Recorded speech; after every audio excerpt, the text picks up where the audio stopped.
Hi friends good morning केमन आछो तोमरा सबाई आशा करछि भालो आछो सम्पा लाइफस्टाइल ब्लगे तोमादेर अनेक अनेक स्वागत। कालके ब्लग माने करेछिलाम करे निये आबार ओই যে দুপুরের পরে আর ইচ্ছা করছিল না তো ভাবলাম যে কালকের ব্লগ আর আজকের ব্লগ দিয়ে তোমাদের সাথে শেয়ার করব কারণ কালকের ব্লগটা তোমাদের সাথে শেয়ার করা অবশ্যই দরকার ওই জন্যই কালকের ব্লগটা আজকে এর মধ্যে দিয়ে দেব। ঘুম থেকে উঠেছি উঠে তো ভিডিও এডিট করার বাকি ছিল এডিট করলাম অনেক মানে বিছানা থেকে নেমেছি 10:30টায় নেমে হচ্ছে এটা বাসন টাসন সব ধুয়ে টুয়ে ঝাড়ঝাটা সব কমপ্লিট হয়ে গেছে আর এখন হচ্ছে তাড়াতাড়ি রান্না বসাবো। আমাকে বারবার বলছে তাড়াতাড়ি রান্না করো এবার রান্না জোগাড় করতে আসলাম তো তোমাদের একটু দেখিয়ে দিই কি কি রান্না হচ্ছে। জুথি এখানে চালটা ধুয়ে দিচ্ছে আর এই যে দেখো এখানে দেশি মুরগির মাংস নিয়ে এসছে পরশুদিন নিয়ে এসে রাখাই আছে মানে এটা হচ্ছে চামড়া শুদ্ধ নিয়ে এসছে হাট থেকে। আর তোমার হচ্ছে দেখো পাও নিয়ে এসছে দেশি মুরগির পা তো কোনোদিনও রান্না করিনি তো আজকেও করবো না ফেলে দেবো পা দুটো কেমন লাগবে খেতে আমি জানি না। পোলট্রির পা খাওয়া যায় বল? হ্যাঁ খাওয়া যায় কি খাই সবাই দেশির পা খাই কিনা আমি জানি না। আর এখানে এই যে ছোলার শাকটাও নাই আজকে 3 থেকে 4 দিন হয়ে গেল এই যে ছোলার শাক তো ছোলার শাকের বেগুন দিয়ে ছোলার শাক হবে আর করলা নিয়ে এসেছিস না করলা ভাজা হবে করলা ভাজা হবে ঠিক করে দে না। তো আজকে রবিবার আর হচ্ছে আজকে হচ্ছে ভাগ্নিটার বউ ভাত তো মেজো ভাগ্নি ফোন করে বললো হ্যাঁ মেজো ভাগ্নি ফোন করে বললো নানি জুথি তো যাবে না তিতলি আমি ওর বাবা 3 জনে যেন যাই কন্যাযাত্রী তো যাই যাবো তখন তো কন্যাযাত্রী যাবো তোমাদের সাথে তো সেটা শেয়ার করবো আর কালকের ব্লগ আজকের ব্লগ দিয়ে বড় যদি হয়ে যায় তাহলে আমি কন্যাযাত্রীর ব্লগটা নেক্সট ভিডিওতে দিয়ে দেবো তো তোমাদের আগে আমি বলে রাখলাম ঠিক আছে। আর তোমার হচ্ছে শর্ট ভিডিওতে তো আমার পিঠে রেসিপিটা দেখতেই পাবে আর পিঠে তো অনেকটা খাওয়া হয়ে গেছে লাস্টের আমি পিঠেটা যে রেডি হয়ে গেছে কমপ্লিট হয়ে গেছে সেটা আমার মানে কালকে দিতেই ভুলে গেছি তো এখনো পিঠে আছে ওটা দিয়ে আমি শর্ট ভিডিওটা আজকে শেষ করবো।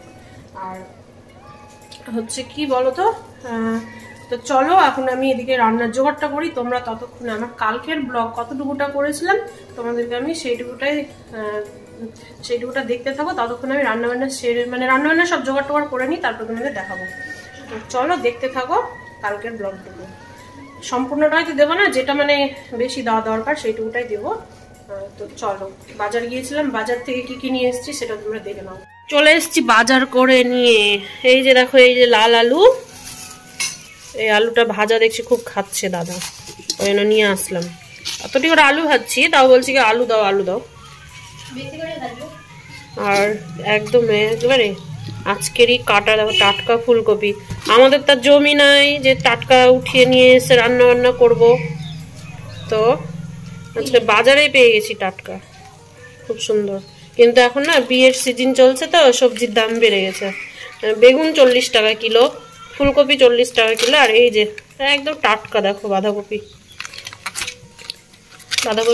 20 টাকা নিল সেই হয়ে আছে বাঁধাকপিটা। মাছের মাথাটা অনেক আছে ফ্রিজে যেগুলো করে খেতে হবে। নিয়েছি টমেটো আর যেটার জন্য আমি গিয়েছিলাম বাজার তাহলে দেখো কত তাড়াতাড়ি আমি বাজার করে এসেছি মানে 10 মিনিটে একজনের কাছে যাচ্ছিল নিয়ে নিয়েছি ব্যাস আলুটা ছিল না আলুটা একজনের কাছ থেকে নিলাম এই যে পালংয়ের শীষ এই শীষটা খাওয়ার জন্য পালংয়ের শীষ আমরা এখানে পালংয়ের শীষ বলি আর একদম এই যে টাটকা মূলো ওটা হচ্ছে আমার বাড়িরই বলছে এগুলো না পালং শাক নিয়ে নি আজকে ছোলার শাকটা আছে কালকে করবো বুঝতে পারলি বেছে ছোলার শাক 3 দিন ধরে রাখা আছে করা হয়নি আর বেগুনের সাথে আবার 2টো টমেটো দিয়ে দিয়েছে একটু ওজন কম হচ্ছিল ওই জন্য তো এই হচ্ছে বেগুনটাও আমি খুব সুন্দর পেয়েছি একদম এগুলো বেগুন খেতে না দারুণ লাগে। চলো আর এই যে দেখো আবার এই যে খোলা নিয়ে আসলাম এখন ভাজবো একদিকে ভাজবো আর একদিকে রান্না করব নাহলে হবে না শিপ্রা আবার বিকেলের দিকে চলে যাবে বাড়ি আর দুধগুলো ওই রকম করে রান্না করে রাখা আছে এই যে এইরকম নিয়ে এসেছি, ছিল একটা আমার ওই ঘোষপাড়ার বাড়িতে ছিল নাকি, এখানেও এনেছিলাম না হ্যাঁ ভোদল ঘোষের বাড়িতে আমি ভাড়া ছিলাম তখন নিয়ে এসেছিলাম, খোলাটা ওটা কি হয়েছে কি জানি। তো এই যে দেখো, তো এটাতেই একটা একটা করে ভাজবো। কোথায় পেলে এগুলো, কোথায় বসে? আর এই সে দশকর্মার দোকানে। তো এটাতে একটা একটা করে ভাজবো এখন যতক্ষণ লাগে। ওটা না দেখতে ভালো লাগে, এটা একটু কেমনই বড় বড় দেখতে ভালো লাগবে না, কিন্তু বেশি ছোট ছোট করলে কতক্ষণ লাগবে বল। চালের গুঁড়াটা তো গুলে ফ্রিজে রাখা ছিল, এখন ওটাকে অনেকক্ষণ আগে বের করে রেখেছি, জানি না কেমন হবে। আর এই যে দুধটা নিয়ে এসে রেখেছি, দুধটা যদি মানে খেয়েই নিচ্ছে উঠিয়ে উঠিয়ে। আর হচ্ছে যে কয়টা মানে ভিজতে দিয়েছিলাম ওই কয়টা তোমার হচ্ছে জুথি খেলো, একটু আমি খেয়ে দেখলাম যে চালের গুঁড়োটা কিচকিচ করছে। এই তো আর একটা আছে রে জুথি, এই যে দেখো এগুলোতে কি সুন্দর দুধ ঢুকেছে, খাবি? কি সুন্দর দুধ ঢুকেছে। আচ্ছা দুধটাকে আবার গরম করবো নাকি বুঝতে পারছি না কিছু, একটু গরম করে আবার যদি ফেটে যায়। এমনিতে দেখ কেমন কেমন ফাটা ফাটা হয়ে গেছে, না করলেও তো হবে, ঢুকবে।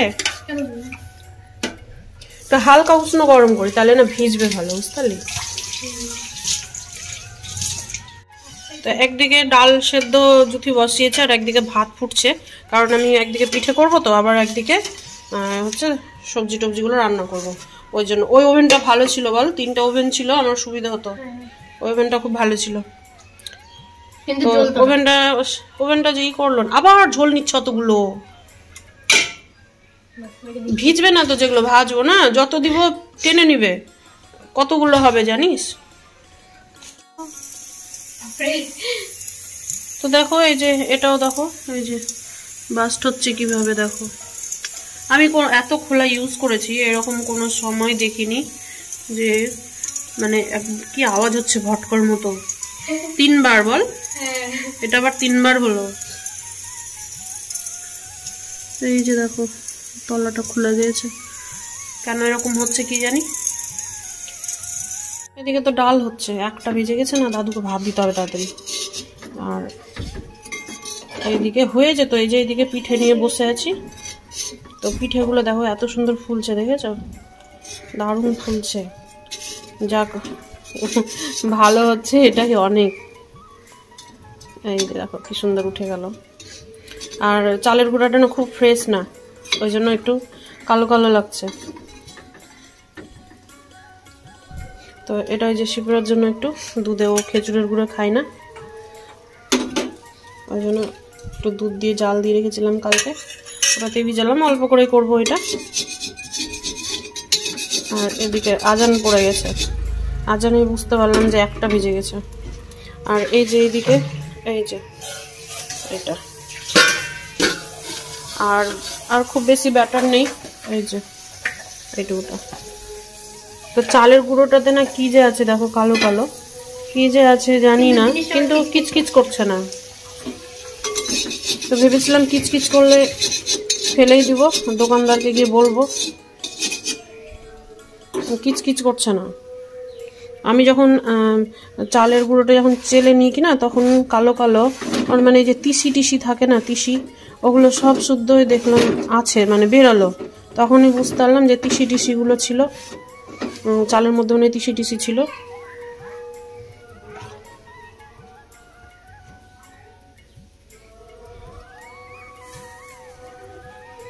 এই যে একটা একটা করে ধৈর্য ধরে ভাজো, এগুলো হলো ধৈর্যের কাজ।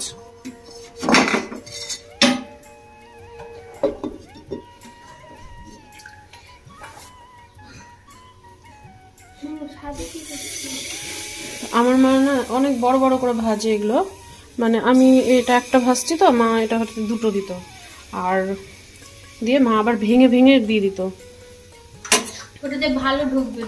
হ্যাঁ কিন্তু ওটা দেখতে ভালো লাগে না, কিন্তু খেতে বেশ ভালো লাগে। তো ডালটা আমার হয়ে এসছে। কালকের ব্লগটা এতটুকুই ছিল, তো আজকের ব্লগের সাথে আমি জুড়ে দিলাম, তো দেখতে থাকো। তো আমার হলো এখন রান্না বান্না কমপ্লিট, তো চলো তোমাদের একটু দেখিয়ে দিই কি কি আজকে রান্না হয়েছে। তখন তো মুখে বলেছি একটু দেখিয়ে দিই। রান্না হয়েছে যে করলা ভাজা, ছোলা শাক, আর হচ্ছে এই যে চিকেন। মানে দেশি মুরগির মাংস। তো আমি এটা একটু আলাদাভাবে করেছি, রেসিপি তোমরা শর্টে পেয়ে যাবে কিভাবে করলাম। আর ওদিকে তোর বাবা এখন খাচ্ছে, হাট যাবে, ওর জন্য তাড়াহুড়ো করে করলাম।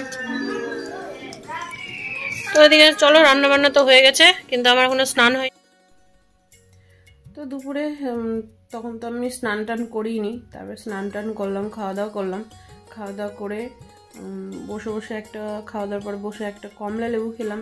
খেয়ে দিয়ে এখন ভাবলাম যে না, এডিটটা সেরে রাখি, নাহলে আবার কন্যাযাত্রী গেলে রাতও হয়ে যাবে আসতে, তখন আর এডিট হবে না করা, ওই জন্য এডিট করলাম। আর ব্লগটা আজকে এখানেই শেষ করছি, কারণ ব্লগটা বড় হয়ে যাচ্ছে। আর কন্যাযাত্রীর ব্লগটা তোমরা নেক্সট ব্লগে পেয়ে যাবে, ঠিক আছে? তো চলো আজকের মতো টাটা, বাই বাই সবাইকে, গুড ইভিনিং, ভালো থেকো, সুস্থ থেকো আর সাবধানে থেকো। তো শেয়ার করবো মেয়ের বাড়ি টাড়ি দেখানো, তো তোমরা নেক্সট ব্লগে দেখতে পাবে। তো আজকের মতো টাটা, বাই বাই।